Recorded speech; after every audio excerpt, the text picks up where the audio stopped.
नमस्कार। मैं रजनीकांत उपाध्याय एक बार पुनः उपस्थित हूँ कक्षा 7 की पाठ्य पुस्तक सुभाषिका भाग 2 को लेकर। इसमें हम लोग पढ़ेंगे तीसरा पाठ जंतुशाला। तो आइए चलते हैं पाठ की ओर। जंतुशाला अव्यय प्रयोग है। इसमें अव्यय का प्रयोग किया गया है। विद्यालयस्य सर्वे छात्राः शिक्षकैः सह विरसा जैविकोद्यानात् बहिः एकत्रिताः भवन्ति। विद्यालयस्य विद्यालय के सर्वे छात्राः सभी छात्र शिक्षकैः सह शिक्षकों के साथ विरसा जैविकोद्यानात् विरसा जैविक उद्यान से बहिः बाहर एकत्रिताः भवन्ति एकत्रित हुए हैं। यानी कि विद्यालय के सभी छात्र अपने शिक्षकों के साथ विरसा जैविक उद्यान के बाहर एकत्रित हैं। ते सर्वे प्रसन्नाः सन्ति। ते अर्थात वे सभी छात्र प्रसन्नाः प्रसन्न सन्ति हैं। वे सभी छात्र प्रसन्न हैं। ते परस्परं वार्तालापं कुर्वन्तः जंतुशालां प्रविशन्ति।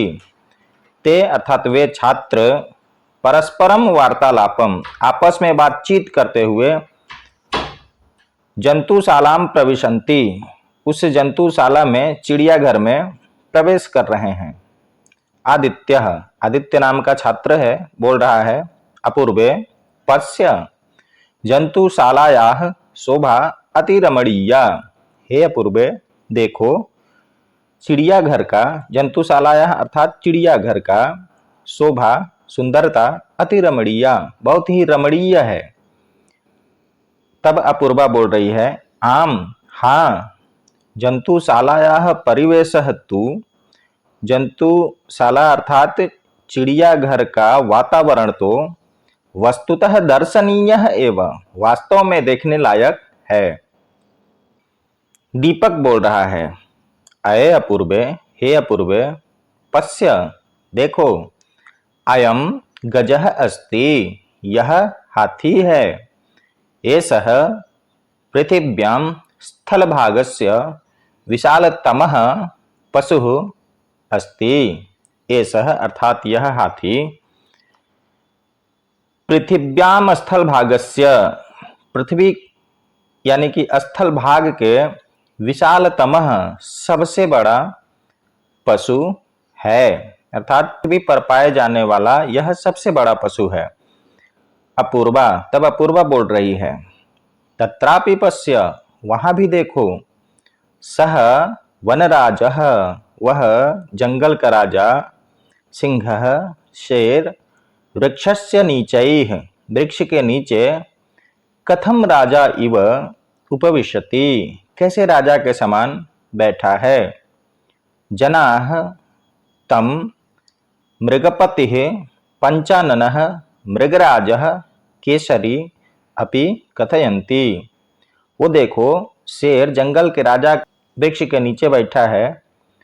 लोग उसको मृगपति पंचानन मृगराज और केसरी के नाम से भी कहते हैं या फिर केसरी के नाम से भी जाना जाता है। तदा शिवांगी अनुरागः अदिति शुभः आलोकः श्रेयांशुः साक्ष्यः चापि तत्र आगच्छन्ति परस्परं वार्तालापं च कुर्वन्ति। ये लोग अपूर्वा और दीपक आपस में बात कर रहे थे। तभी शिवांगी अनुराग अदिति शुभ आलोक और श्रेयांशु साक्ष्य ये सभी बच्चे आते हैं वहां पर और आपस में बातचीत करते हैं। अनुराग बोल रहा है शिवांगी जंतुशालायां तु बहवः पशवः सन्ति। हे शिवांगी जंतुशालायां यानी कि इस चिड़ियाघर में तो बहवः पशवः सन्ति बहुत से पशु हैं। यथा जैसे बानराः भल्लुकाः मृगाः व्याघ्राः जम्बुकाः सिंहाः इत्यादयः। बहुत सारे पशु हैं इसमें जिसमें कि बानर भालू हिरण बाघ सियार शेर इत्यादि। पश्य देखो, वानराः कथम वृक्षस्य ऊपरी गच्छन्ति, वानर कैसे वृक्ष के ऊपर जा रहा है। अधः च कूर्दन्ति, और अधः अर्थात नीचे, कूर्दन्ति कूद रहा है। देखो कैसे वानर वृक्ष के ऊपर चढ़ करके और पुनः कूद रहा है। तब शिवांगी बोल रही है, पश्यत सर्वे, सभी देखो, अत्र एकः रम्यः सरोवरः अस्ति, यहाँ एक बहुत ही सुंदर सरोवर अर्थात तालाब है। अस्मिन् सरोवरे, इस तालाब में, बहवः जलजीवाः सन्ति, बहुत जलजीव अर्थात जल में रहने वाले जीव हैं। अत्र मकराः, मीनाः, कच्छपाः, कर्कटाः, मंडूकादयः वसन्ति। अत्र अर्थात इस तालाब में मकराः मगरमच्छ, मीनाः मछलियाँ, कच्छपाः कछुए, कर्कटाः केकड़े और मंडूक अर्थात मेढक इत्यादि रहते हैं। तब आलोक बोल रहा है, शिवांगी किम मंडूकाः जले अपि तिष्ठन्ति। हे शिवांगी, क्या मेढक जल में भी रहते हैं। शिवांगी बोलती है, आम हाँ, मंडूकाः तु जले भूमौ च उभयत्र विचरन्ति।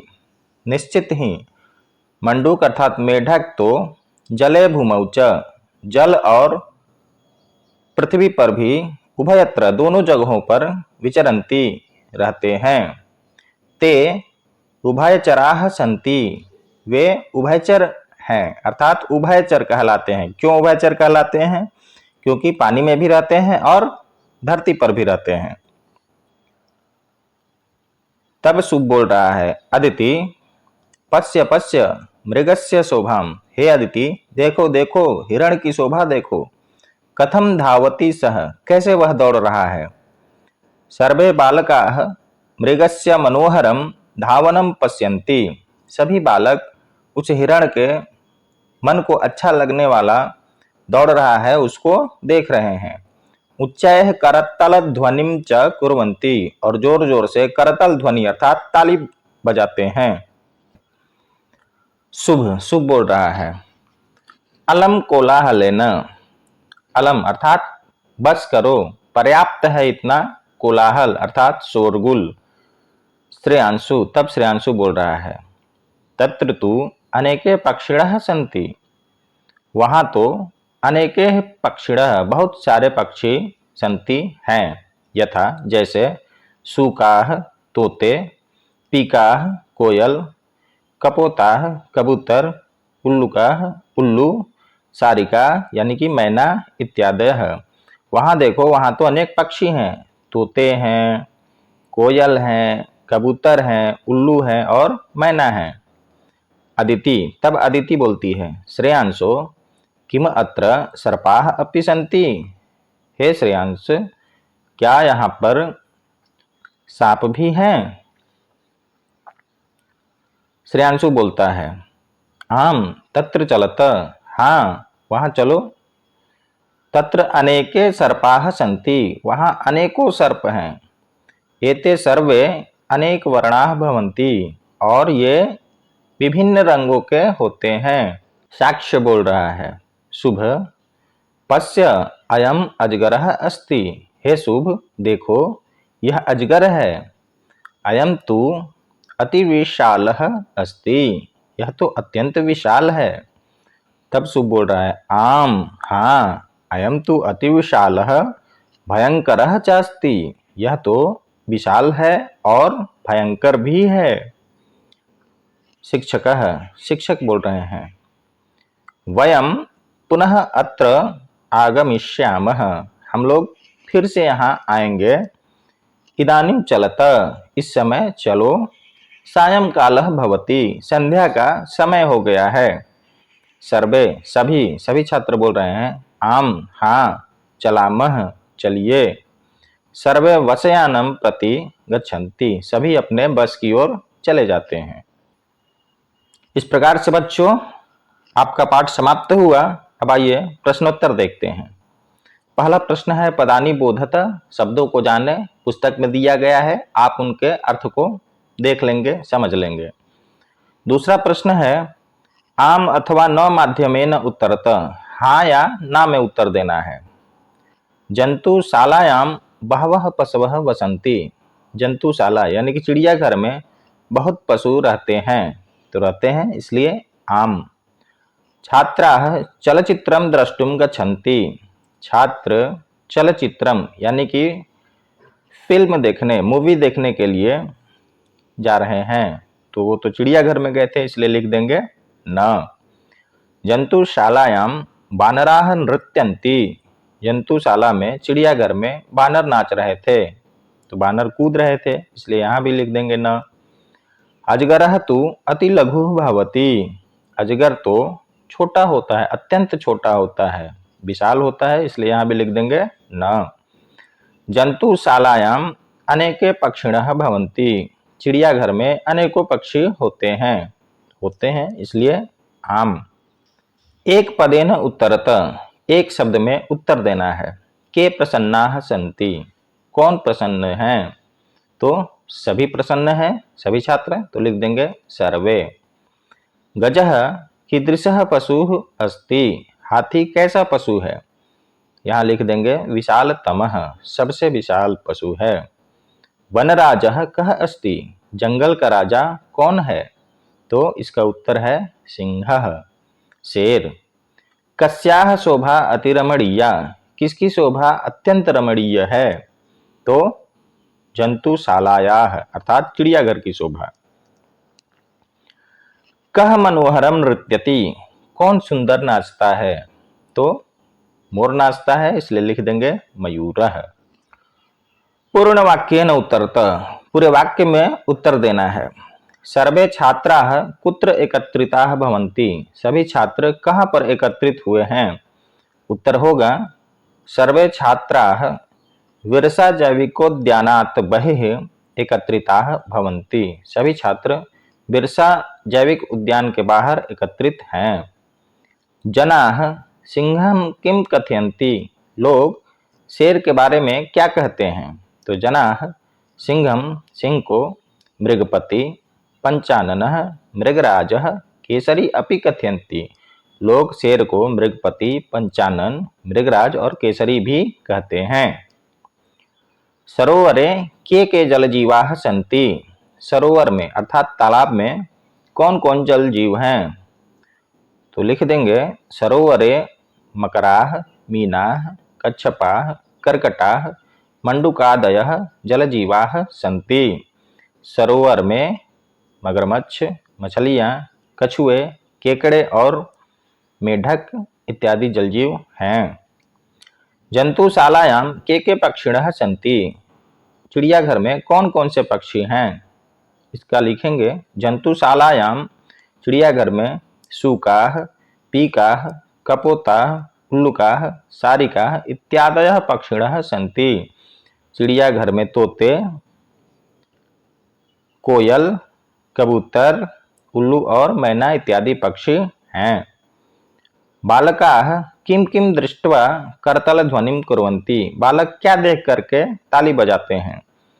बालकाः मृगस्य मनोहरं धावनं दृष्ट्वा करतल ध्वनिं कुर्वन्ति, बालक हिरण के दौड़ने को देखकर तालियां बजा रहे हैं।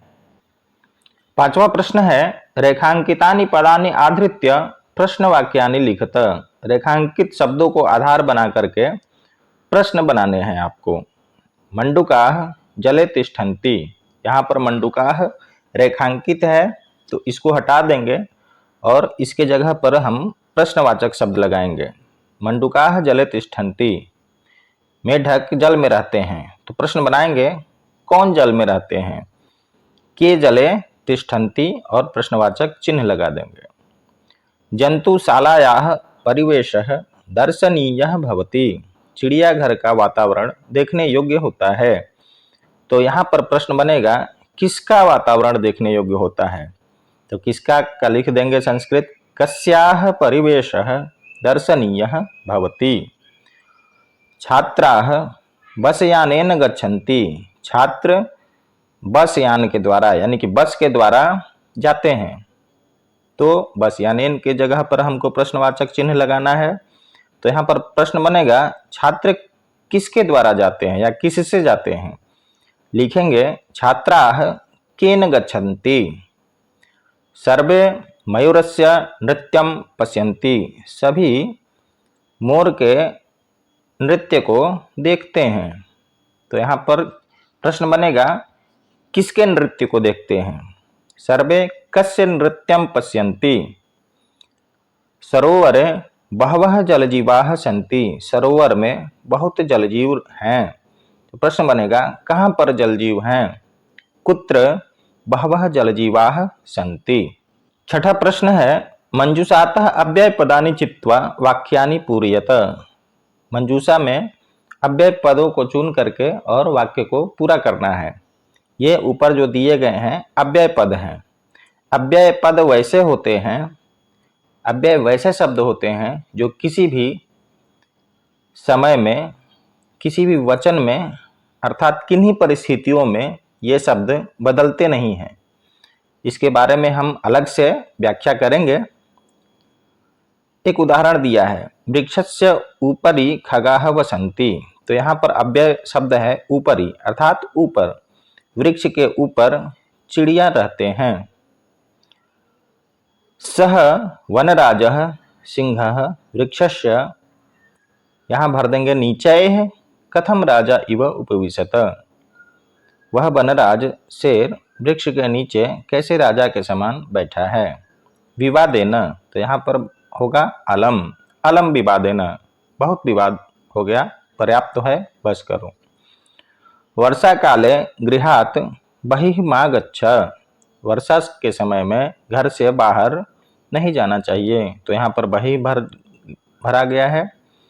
मंचस्य अधः श्रोतारः उपविष्टाः सन्ति, मंच के नीचे श्रोतारः अर्थात सुनने वाले लोग उपविष्टाः सन्ति बैठे हुए हैं। छात्राः जंतुशालायाः अन्तः प्रविशन्ति, छात्र चिड़ियाघर के अंदर प्रवेश करते हैं। यहाँ पर इन शब्दों को भर दिया गया है, यहाँ आप देख लेंगे। सातवां प्रश्न है अशुद्धम पदम चिनुत, अशुद्ध शब्द को चुनना है। तो यहाँ पर अशुद्ध पद को चुन लिया गया है, जिसे यहाँ पर है गमन्ति, गमन्ति नहीं होकर के गच्छन्ति होता है। रमाभ्यः सीताभ्यः रामाभ्यः कमलाभ्यः, इसमें अशुद्ध पद रामाभ्यः है। लतया मातया रमया निशया, तो यहाँ पर मातया अशुद्ध है। लते रमे माते प्रिय, यहाँ पर माते अशुद्ध शब्द है। लिखति गर्जति फलति असति, यहाँ पर अशुद्ध शब्द असति है। इस प्रकार से बच्चों आपका यह पाठ और अभ्यास कार्य समाप्त हुआ। पुनः अगले वीडियो में मिलेंगे, तब तक के लिए धन्यवाद।